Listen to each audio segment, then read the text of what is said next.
Hello, Mrs. Lange. I'm George Montana Finkelstein, and I'm going to be interviewing you today about the free distribution of your work. So I understand that most of your photographs were published without captions, is that correct?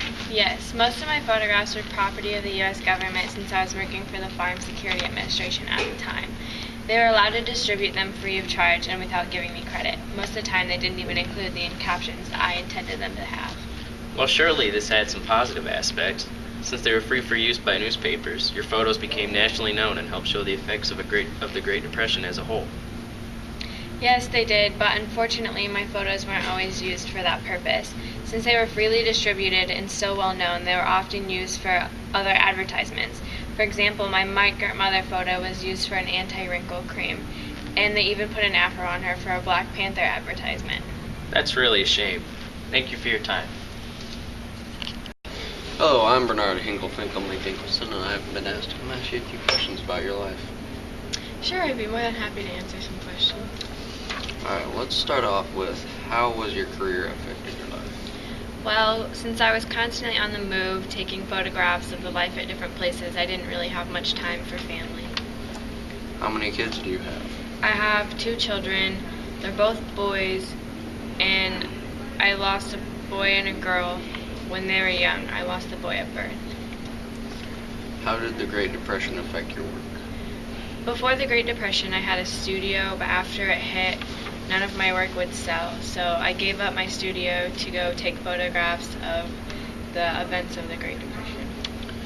Were you awarded anything for your photography? Yes, I was awarded a Guggenheim Fellowship Award, but during the bombing of Pearl Harbor, I gave up the award to record the forced evacuation of Japanese Americans to relocation camps. Alright, that is all, ma'am. Thank you for your time. Hi, my name is Ronnie T. Fitzelson, and if you will, I would like to ask you a few questions about some of your pictures that you have taken. I'd love to answer them. First of all, I am most curious about this picture. What is it called, and when did you take it? This picture is called The Sleeping Gypsy, and I took it in June of 1938. Why did you take it, and what is its significance? I took it in El Paso, Texas, and I really liked this picture because she was waiting in the international streetcar in the corner of El Paso, Texas to return across the bridge to Mexico, and I wanted to capture her emotions and the situation she was in. There's another picture I'm curious about. What is this picture called, and when did you take it, and where did you take it? I named this picture San Fran, which I took in April of 1939. I took this picture in San Francisco, California by the street lamp on the San Francisco-Oakland Bridge. Why did these photos catch your eye, or spark your interest?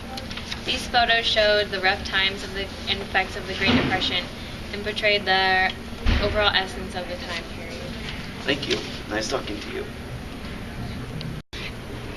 After Dorothea Lange died in 1927, the Whitney Museum used 27 of her photographs in the exhibit entitled Executive Order 9066. The exhibit showed the Japanese internment camps of World War II.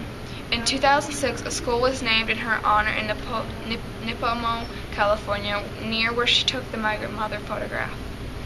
In 2008, Governor Arnold Schwarzenegger and First Lady Mariah Shriver announced Lange's introduction into the California Hall of Fame. Her son accepted the honor in her favor. A lot of Dorothy's photos were so obviously critical that the Army impounded them.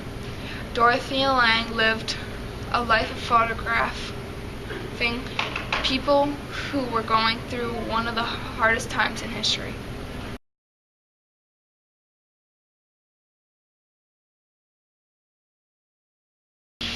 Hi. Wait, we don't know what we're doing. Hold on. 3. Hello, Mrs. Lange. I'm George Montana Finkelstein, and stop that! Oh, Susan! I was so ready. I was so ready. Sorry, I just have to. I want you guys to watch the clock. How much longer do we 4 have? minutes. Oh, gosh. Okay, well, I have to throw my gum away. hate to keep a pretty lady waiting.